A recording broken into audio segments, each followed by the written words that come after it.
Doctor, maestro y licenciado en Economía por la Universidad Nacional Autónoma de México, cuenta con una maestría en Artes en Economía por el Instituto Politécnico de Virginia, Estados Unidos. Es investigador del Instituto de Investigaciones Económicas de la UNAM y cuenta con la distinción PRIDE Nivel D y forma parte del Sistema Nacional de Investigadores Nivel 3. Recibió el Premio Universidad Nacional en 2017 y el reconocimiento Distinción Universidad Nacional para Jóvenes Académicos en 2011, ambos otorgados por la UNAM. Ha publicado numerosos artículos en revistas arbitradas e indexadas, nacionales e internacionales, así como escrito capítulos de libros para editoriales como Springer, Wiley, The Apple Academic Press, Instituto de Investigaciones Jurídicas y Fondo de Cultura Económica. Realizó estancias de investigación y cursos en la Universidad de Cambridge, de California, de Brown, el Instituto Levy y Universidad de Pensilvania. Ha impartido cursos en Estados Unidos, Francia, Ecuador y Costa Rica.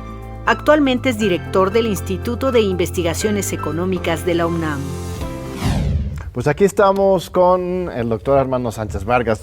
Bienvenido, estimado Armando. Sí, muchas gracias por la invitación, John. Al contrario, una distinción tenerte aquí en los Diálogos por la Democracia. Tú eres economista, macroeconomista, aparte de director del Instituto de Investigaciones Económicas, y con un enfoque bastante interesante, me parece, en términos de entender cómo funciona nuestra economía mexicana y en el contexto internacional. ¿Qué hacen? Empecemos por ahí. ¿Qué hacen los macroeconomistas? ¿Cómo es diferente la microeconomía o la sociología?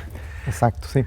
Bueno, pues lo que trabajamos son los agregados económicos, es decir, la producción, consumo y distribución, ¿verdad?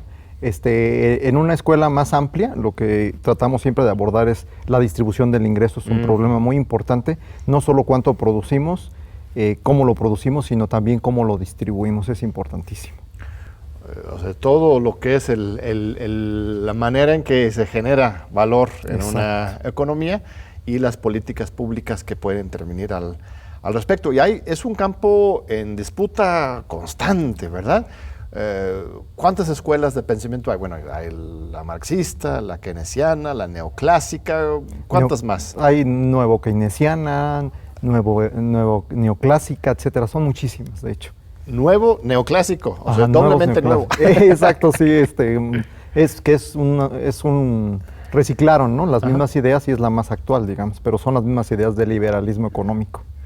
¿Y qué es el liberalismo económico? Sí, el liberalismo económico es básicamente que piensan que la economía es se regula, se autorregula, y entonces los mercados competitivos se encargan de lograr la mejor asignación de los recursos productivos y la distribución también, ¿no? Como que el mercado funciona bien y eficientemente, esa es la idea fundamental.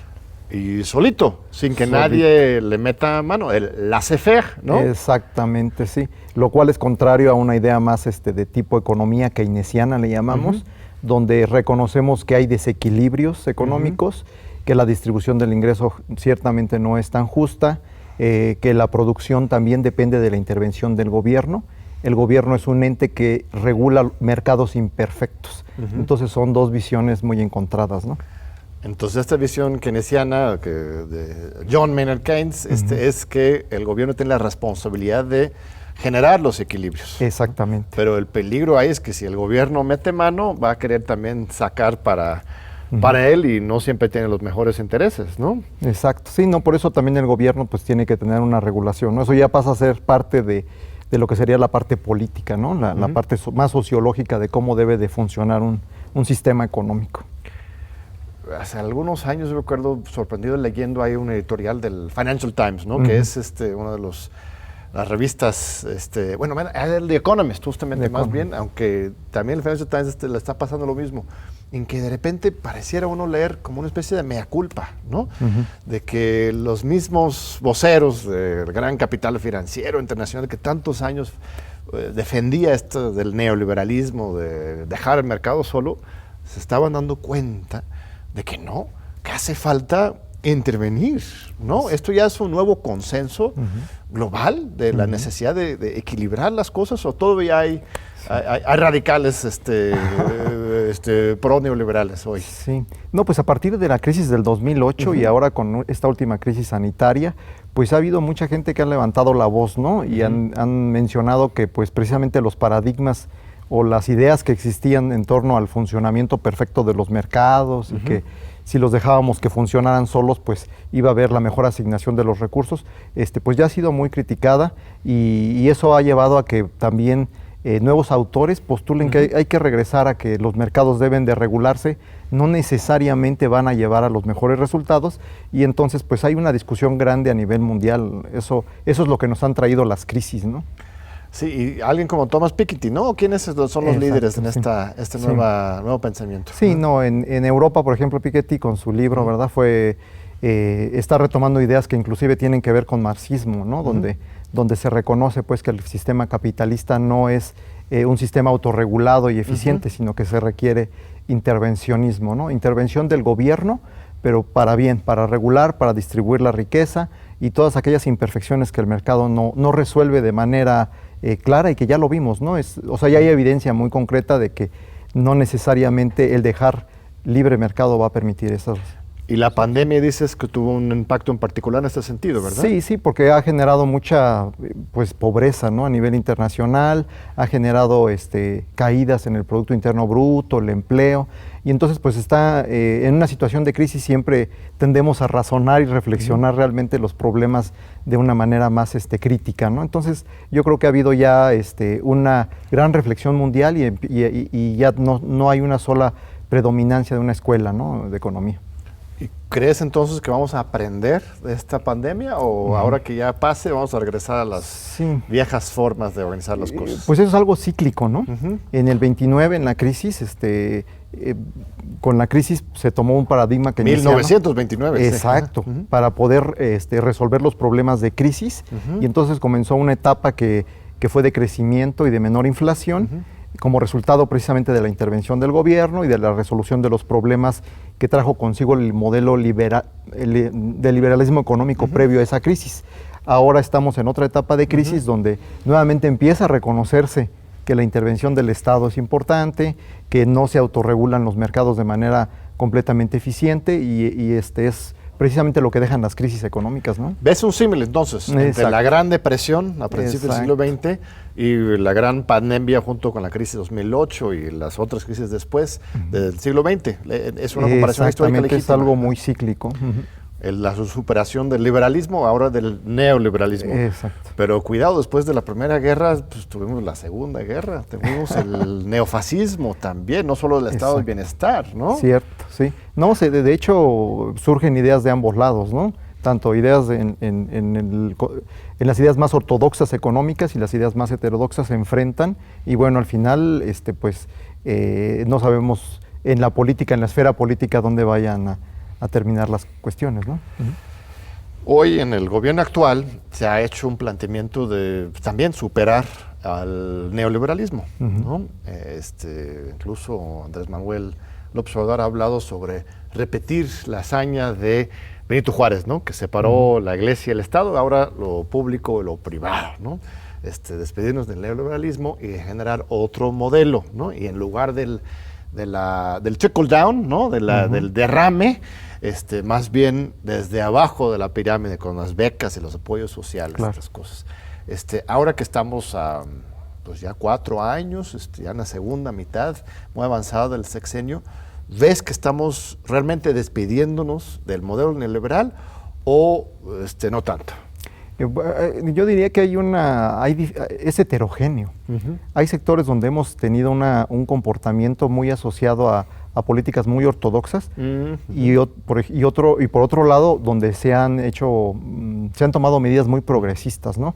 Por ejemplo, en el salario, ¿no? En el mercado de trabajo, el aumento del salario mínimo, pues definitivamente era necesario y ha generado impactos positivos. Creo que ha contribuido a que durante la pandemia digamos, las clases más pobres del país hayan podido tener acceso a bienes y servicios que necesitaban. Entonces creo que eso es muy importante, los programas sociales tienen un componente muy importante en el consumo de la población y por lo tanto pues un mayor bienestar. Ahora, por el otro lado, el manejo de la política, por ejemplo, fiscal, ¿no? Conservar el déficit fiscal muy reducido, inclusive buscar un superávit fiscal, es decir, endeudarnos lo menos posible, tiene un tinte más ortodoxo, la política parece ser más ortodoxa, sin embargo es resultado de las presiones que tenemos. Una deuda muy grande en una economía abierta como México puede tener consecuencias fuertes, ¿no? Entonces hemos considerado mucha deuda de los sexenios anteriores. ¿Sí? Exactamente, sí, ¿no? Pues las deudas llegan a ser de 2.9%, ¿no? Del PIB. Entonces, ahora no son tan grandes, pero se ha buscado mantener ese superávit fiscal, pues un poco para preservar la estabilidad. Esto tiene un tinte muy ortodoxo, pero yo creo que tiene cierta justificación, porque ha pasado en México y en otros países que cuando la deuda es muy grande, pues te sigue una devaluación y después de eso, pues sí empeoran las circunstancias económicas. Sí, además la historia, ¿no? Los bancos te prestan, no son damas de la caridad, ¿no? Exacto. Los bancos, aunque sea el FMI, que supuestamente es de fondos públicos, etcétera, siempre piden de regreso o condicionan, etcétera. Yo creo que de ahí viene la resistencia tan fuerte del presidente de caer en esa trampa, casi una drogadicción, ¿no? Sí, venga la deuda, pero después lo terminas pagando, la cruda, ¿no? Exacto. Pero eso es ortodoxo, es interesante porque es antiortodoxo ahora, porque todo el mundo dice que hay que contratar deuda en la pandemia. Exacto. Sí, bueno, contratar la deuda en la pandemia, los países que lo hicieron ahora están teniendo bastantes problemas, ¿no? No es todo tiene un costo, pues Exacto. Al final si tú gastas en un periodo y es una deuda, pues vas a tener que pagarlo en el futuro, ¿no?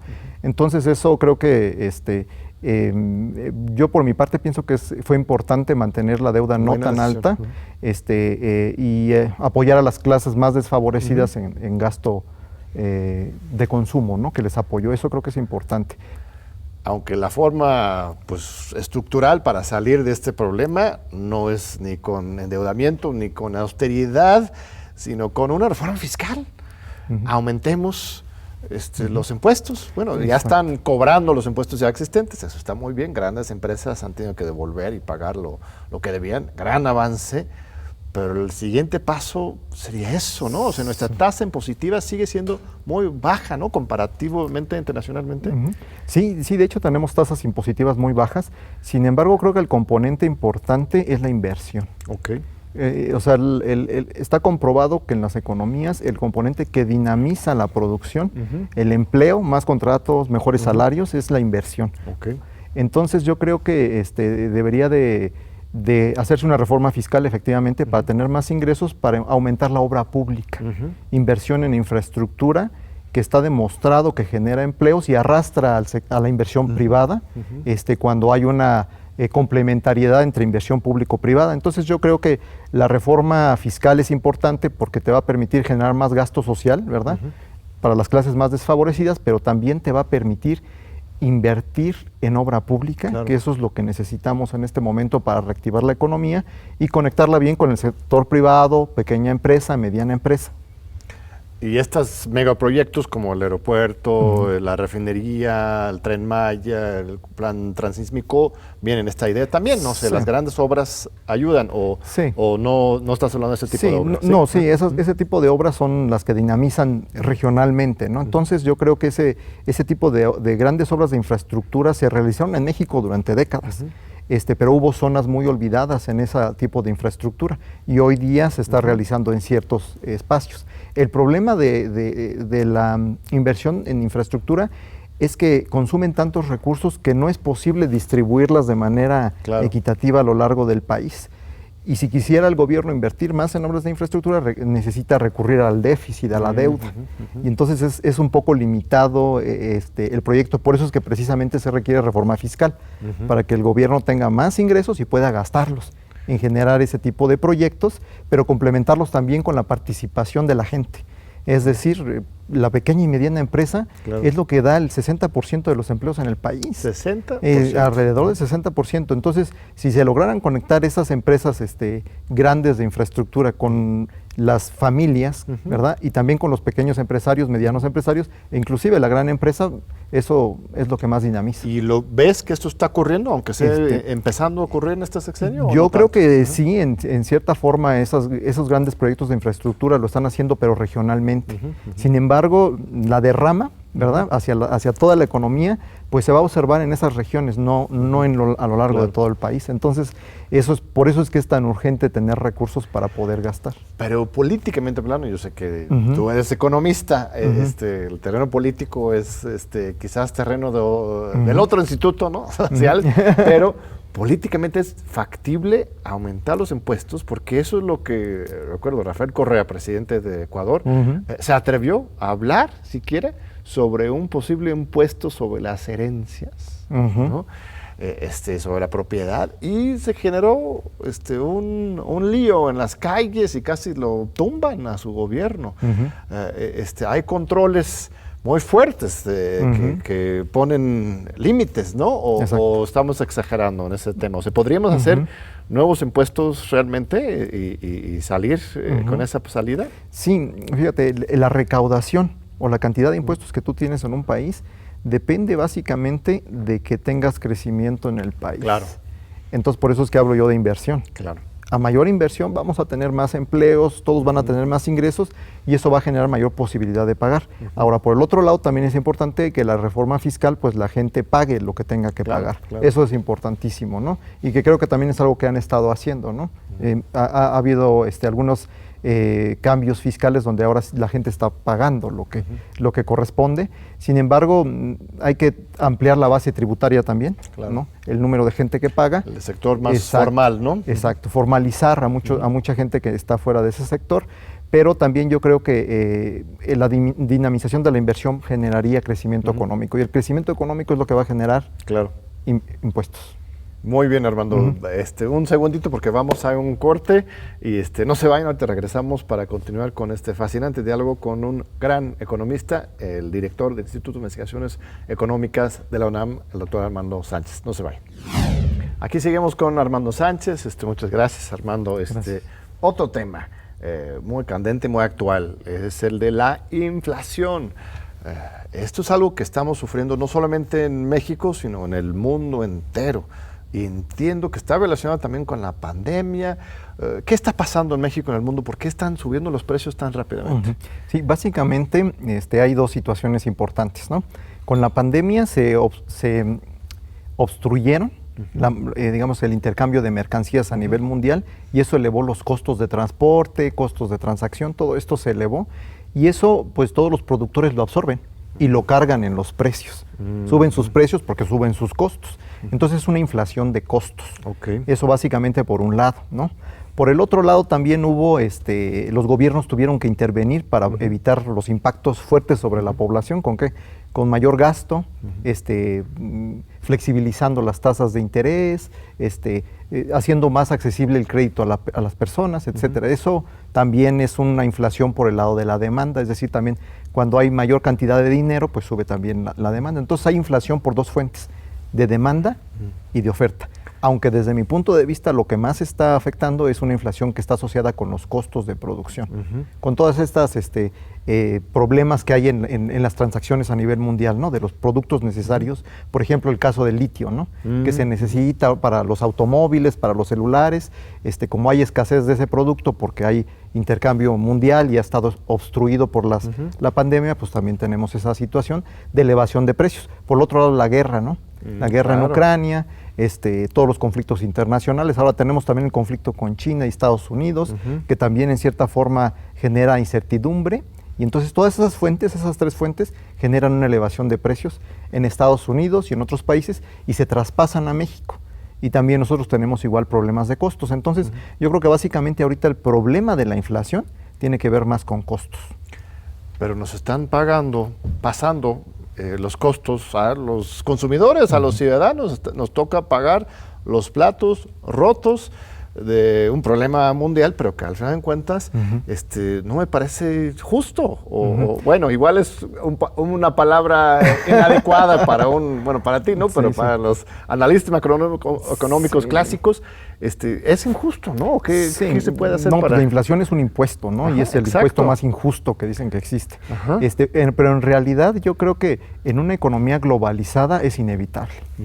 Porque lo que producimos aquí depende de lo que se produce afuera. Importamos componentes para producir. Entonces es como inevitable que esa inflación importada, alimentos, medicinas, insumos, todo esto se traslade a México. Lo que sí se puede hacer es política económica, ¿verdad? Para poder asegurarnos de que esa inflación no pegue igual en los diferentes sectores de la población.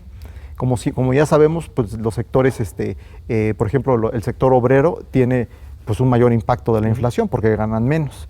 Entonces ahí lo que se puede hacer precisamente es política económica que favorezca a que los impactos no sean tan diferenciados.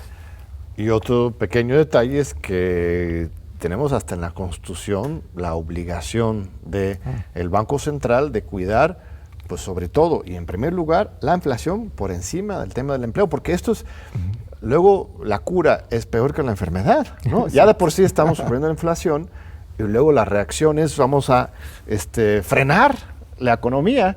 Entonces agregas sal a la herida. ¿Es correcto esto que el Banco Central esté tan amarrada? ¿Eso, o podríamos flexibilizarlo o eso ya es muy irresponsable, ni pensarlo? Exacto. No, el Banco Central tiene su instrumento. Su herramienta para controlarlo es subir la tasa de interés. Pero la tasa de interés tiene un impacto a nivel nacional, ¿no? Al nivel de todo el país. Entonces, contraen la economía para controlar la inflación. Es lo que puede hacer el Banco Central, es lo que está en sus manos hacer. Pero hay otras herramientas de política que no necesariamente es la política monetaria del Banco Central.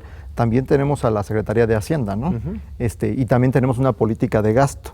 Y tenemos política, hay diferentes maneras de poder paliar los efectos negativos de la inflación en los diferentes sectores de la población, ¿no? Entonces yo lo que pienso es que es una combinación de políticas, ¿no? Una total coordinación política monetaria, política fiscal, inclusive la política comercial.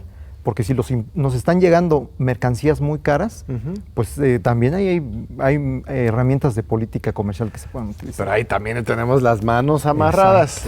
Por un lado, Banco Central, una orientación muy específica, y luego el TEMEC, que también nos limita pues bastante en esa flexibilidad de ir controlando el flujo de mercancías a favor de nuestra soberanía, ¿no? Exacto. Sí, por eso es que la política económica tiene que ser integral, ¿verdad? Los hacedores de política económica, en este caso el gobierno y sus diferentes autoridades, pues tienen que ver el fenómeno económico completo.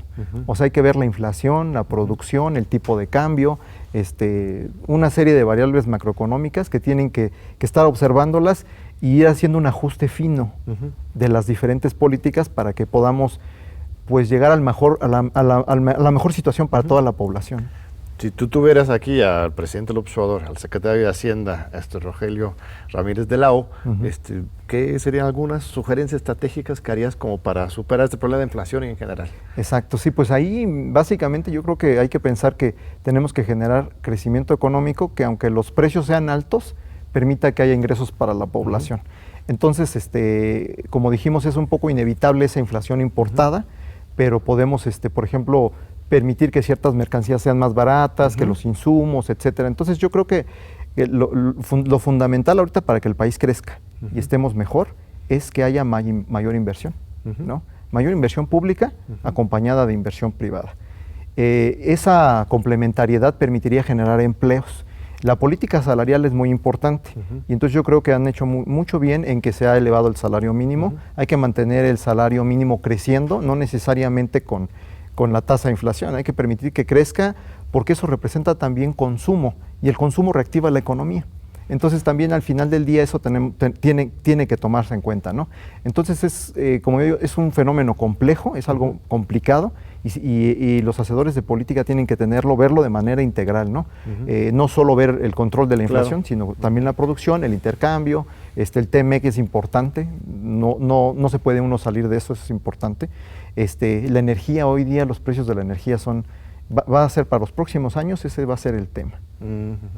O sea, de la luz, del petróleo, el ¿de qué? petróleo, la luz, viene el cambio a los renovables, ¿no? Ujú. Eso es importante, pues el cambio climático, ya estamos viviendo todas las sequías en el país, etcétera. Entonces, los precios de los insumos energéticos van a ser fundamentales para mantener la producción y el empleo de la gente en este país. Entonces, en ese sentido, está bien que estamos haciendo una refinería, ¿verdad? No es Exacto. un derroche necesario. Exacto. Bueno, sí, yo creo que la reforma energética, ahorita, dadas las condiciones actuales de escasez del petróleo, pues es una decisión en el corto y mediano plazos interesante, porque va a permitir que enfrentemos esta situación, ¿no? De escasez del petróleo, la energía, etcétera. Entonces creo que en el corto y mediano plazo es importante, pero también hay que invertir en renovables a largo plazo, porque ese es el futuro. Claro, ese es por el supuesto. futuro, los renovables.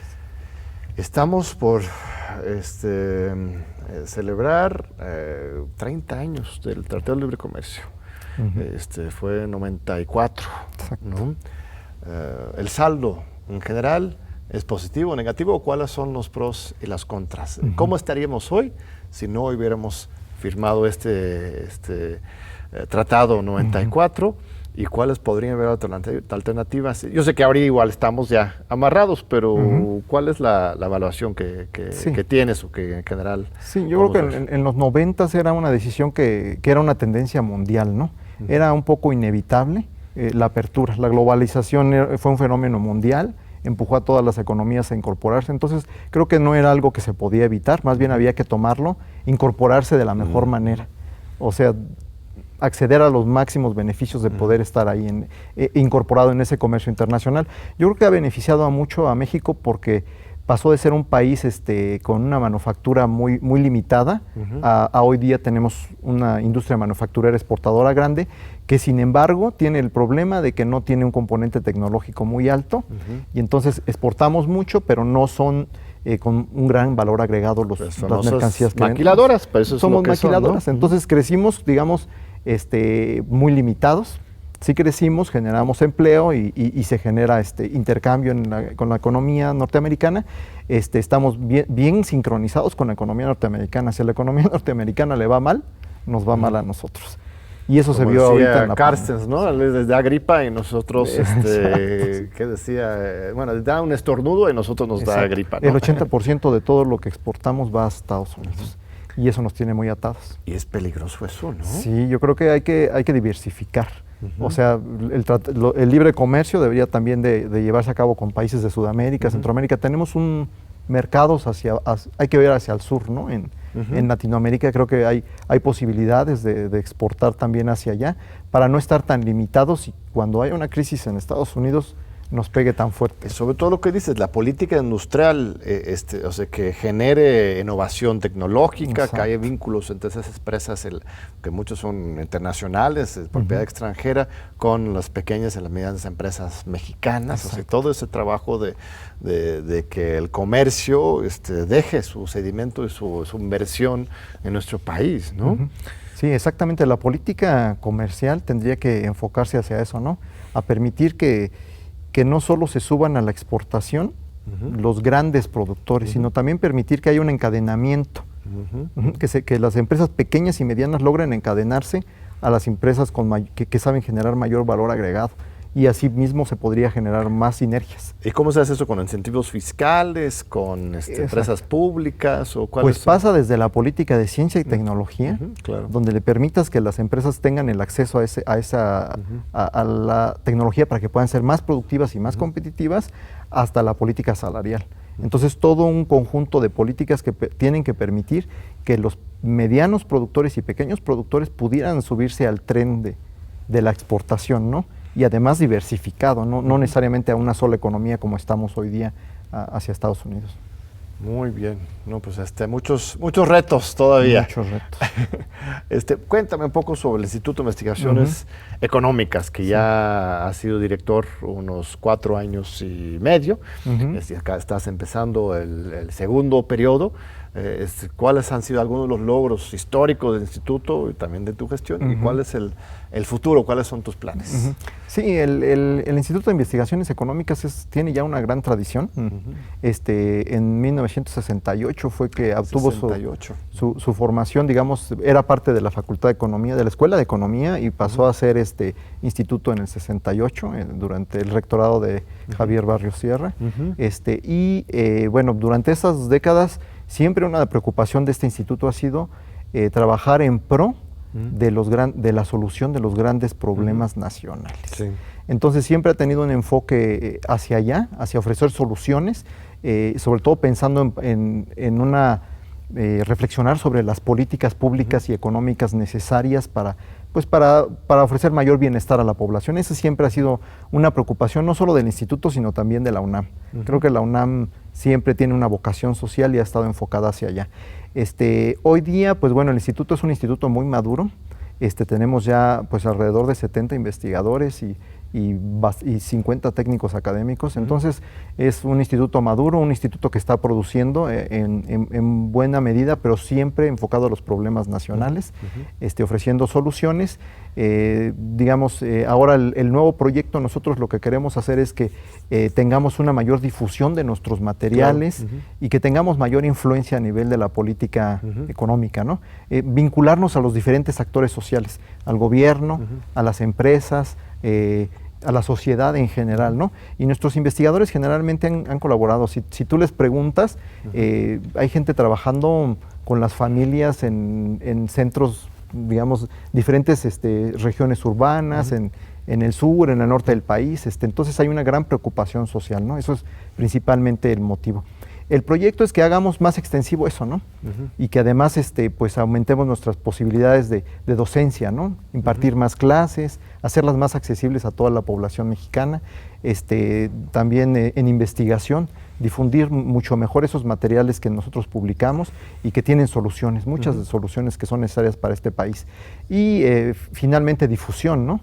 Que bueno, la difusión ahorita en tu programa, por ejemplo, es un ejemplo, ¿no? de lo que se puede hacer y difundir a nivel de la universidad. Entonces, el Instituto de Investigaciones Económicas vamos por más difusión, más docencia y más producción científica. Muy bien. No, hace un instituto, yo no sabía que se había creado justamente en 68.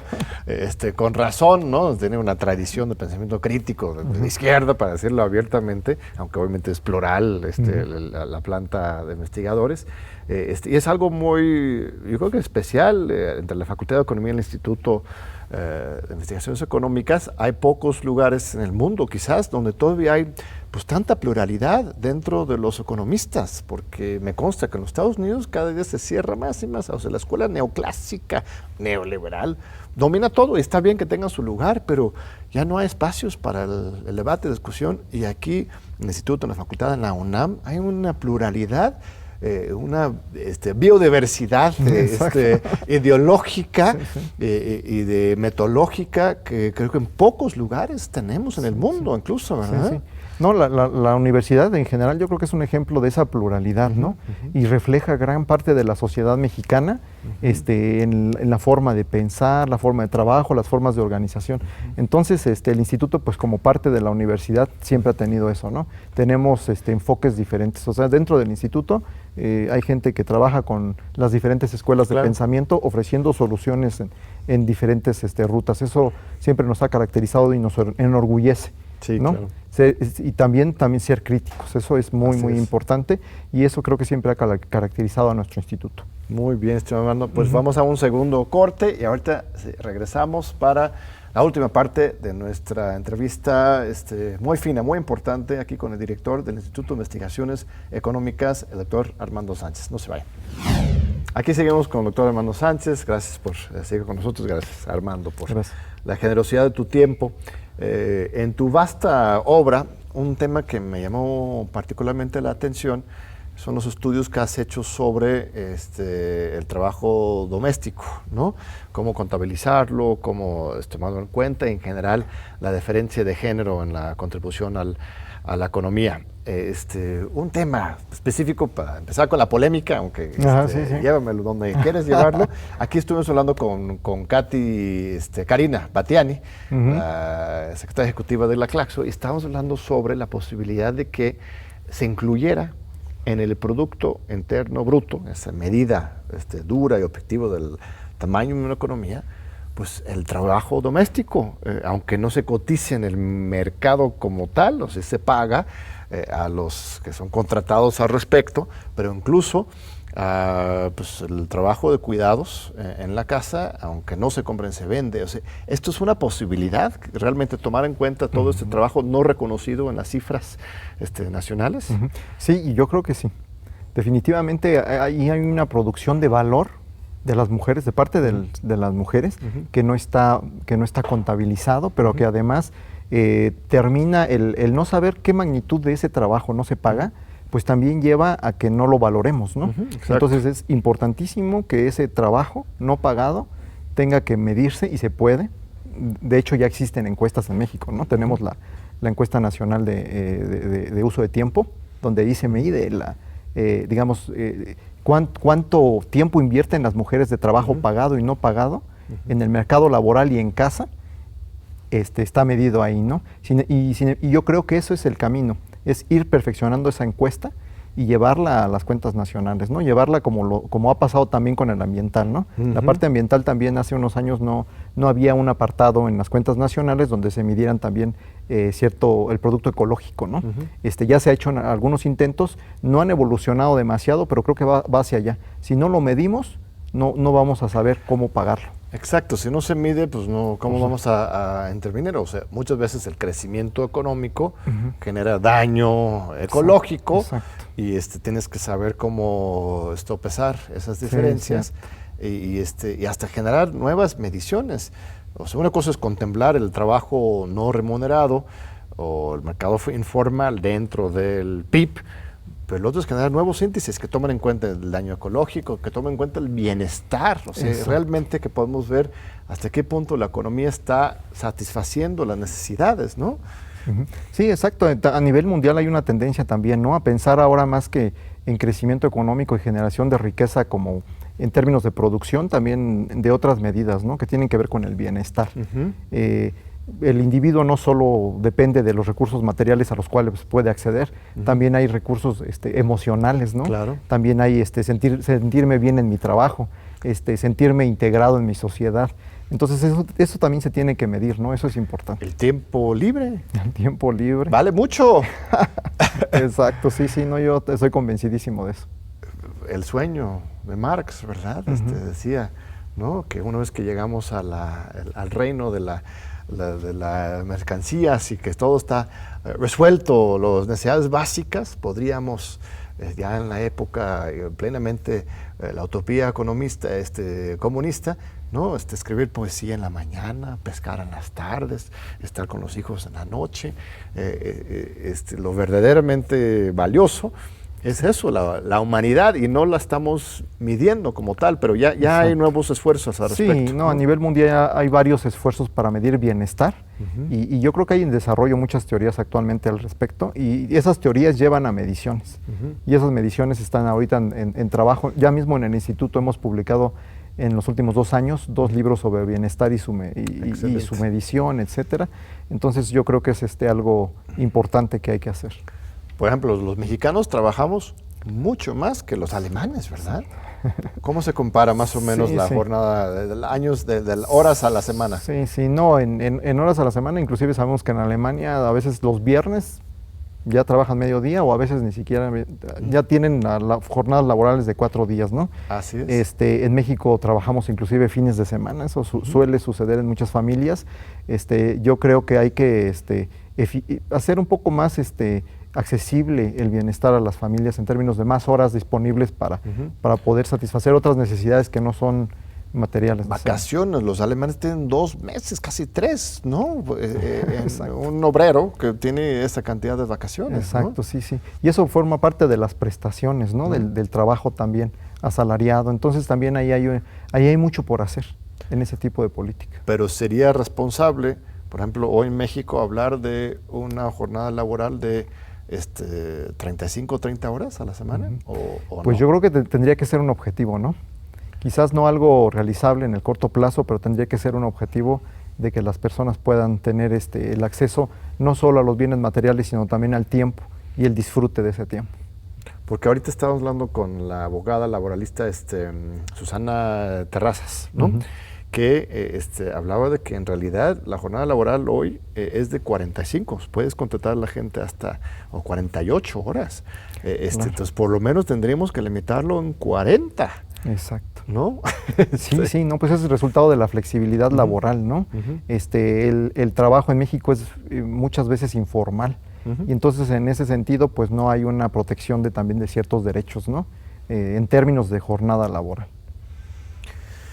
No, pues son retos muy importantes, y lo que a mí me preocupa es el contexto pues, global en que estamos, porque uno cree, bueno, entonces que el presidente o que el Congreso pues haga las reformas a su antojo, pero estamos en una economía global que nos determina de manera muy contundente, y ahora con estas disputas geopolíticas, tú mencionaste la guerra, es un factor importante entre Rusia y la OTAN.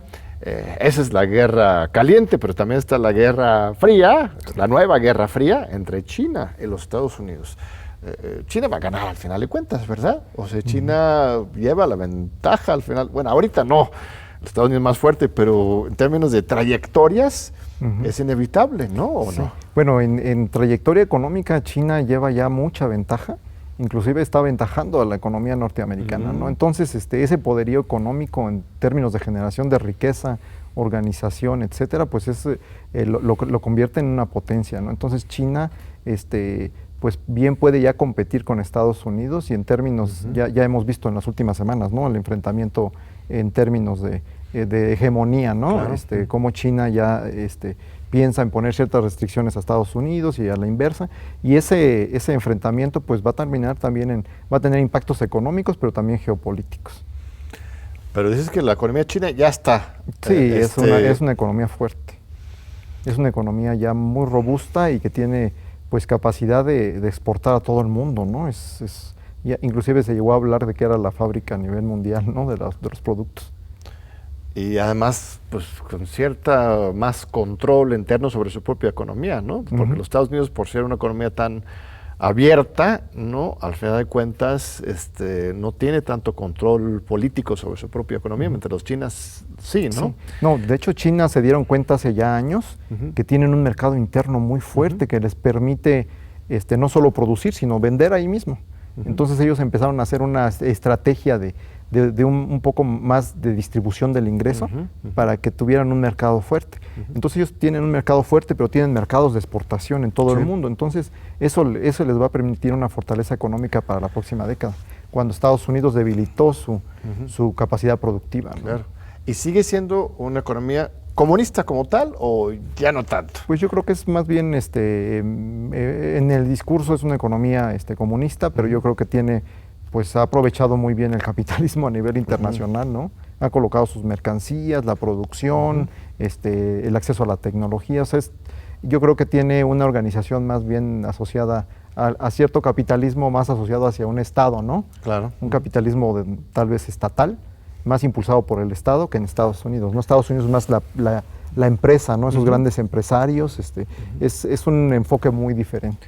Pero esto implica un cambio secular, histórico, increíble. O sea, si el siglo XX fue el siglo de los Estados Unidos, del libre mercado, el siglo XXI, por lo que dices, va a ser el siglo de China, del intervencionismo, de la conducción estatal. Es un cambio muy grande, ¿no? En el futuro, cuando reflexionamos sobre las diferencias, ¿no? Sí, sí, ¿no? Y eso también se ha visto en otras economías, ¿no? Por ejemplo, hay en Asia es donde más se ha visto eso, como el Estado en un principio jugó un papel importante para que se desarrollaran, ¿no? Para que desarrollaran esas capacidades de producción y de exportación. hubo intervención estatal al principio, ¿no? Después han sabido distribuir esas habilidades y esas capacidades entre sus diferentes actores sociales, pero al final hay una gran intervención del Estado. No es un libre mercado, ¿no? de competencia perfecta, que más bien pues creo que Estados Unidos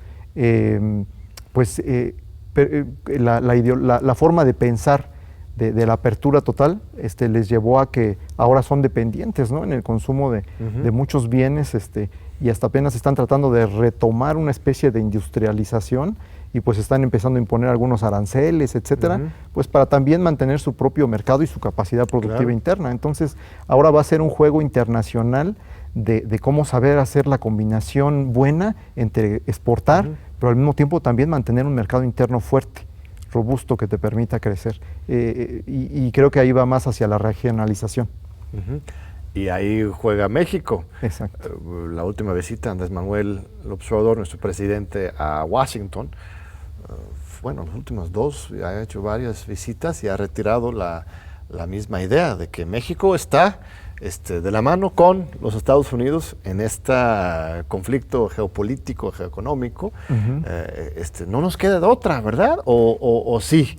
Pues estamos muy integrados, ¿no? Entonces, cuando tú estás completamente en un ciclo totalmente armónico, es una armonía completa, pues estamos muy atados. Por eso es que es importante diversificar las exportaciones y tener una estrategia que te permita ser más flexibles, ¿no? Entonces, al final, yo creo que está bien que exportemos tanto a Estados Unidos, pero sí hay que hacer una estrategia una política comercial para poder diversificarnos, invertir en ciencia y tecnología, generar capacidades productivas, educar a nuestra población. Pasa por tiene muchas aristas el problema del desarrollo económico.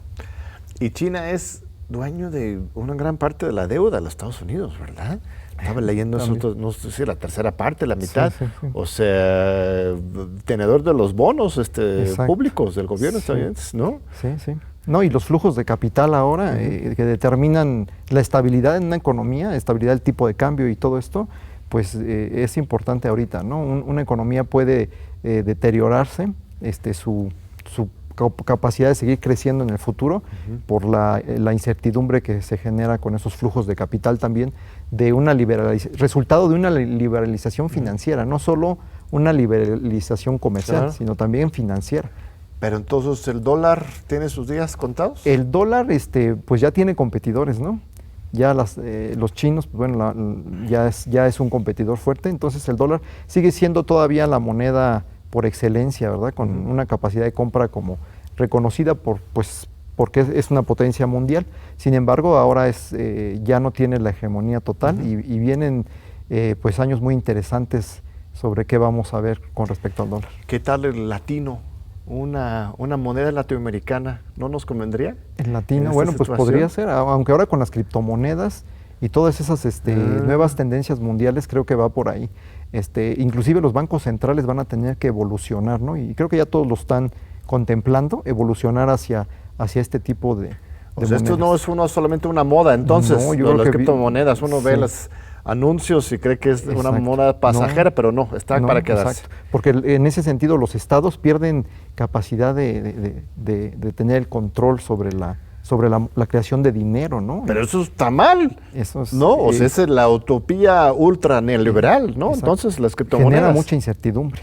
Y la incertidumbre, sin respaldo de un valor o de una inversión que tú tengas, pues puede generar crisis financieras fuertes. Entonces en eso hay que tener puestos los ojos en los próximos años, porque próximas crisis financieras podrían estar asociadas a quizás un no control o no regulación de esas nuevas capacidades de poder de compra que no están en manos de los estados nacionales. Ya es algo muy difuso y que tiene que ver ya con otro tipo de entes, ¿no? Internacionales. Difuso suena muy democrático, pero en realidad yo he aprendido a dudar o sea, lo difuso luego tiene poderes atrás del trono, o sea, se libera de los gobiernos pero terminamos en manos de los grandes poderes financieros, al final de cuentas, las criptomonedas, o realmente son liberadoras. Sí, no, yo creo que sí hay detrás de las criptomonedas, pues existen ciertos actores, ¿no? Que ya están ahí jugando también a nivel internacional. Entonces, por eso es que los estados nacionales, pues tienen también que empezar a preocuparse por eso, y los bancos centrales, que yo creo que ya están en eso, ¿no? Están trabajando en cómo regular eso, y eso es importantísimo. Pues se nos acabó la entrevista. Pues, vamos a tener que invitarte de nuevo para ver cómo se va desarrollando estas cuestiones. Un honor, un gusto tenerte. No, al contrario, muchísimas gracias por la invitación. Pues muchas gracias. Un placer. Aquí, tu casa, TV UNAM, y muchas gracias a nuestro amable público por estar con nosotros de nuevo, y nos vemos de nuevo en 8 días aquí en tus Diálogos por la Democracia.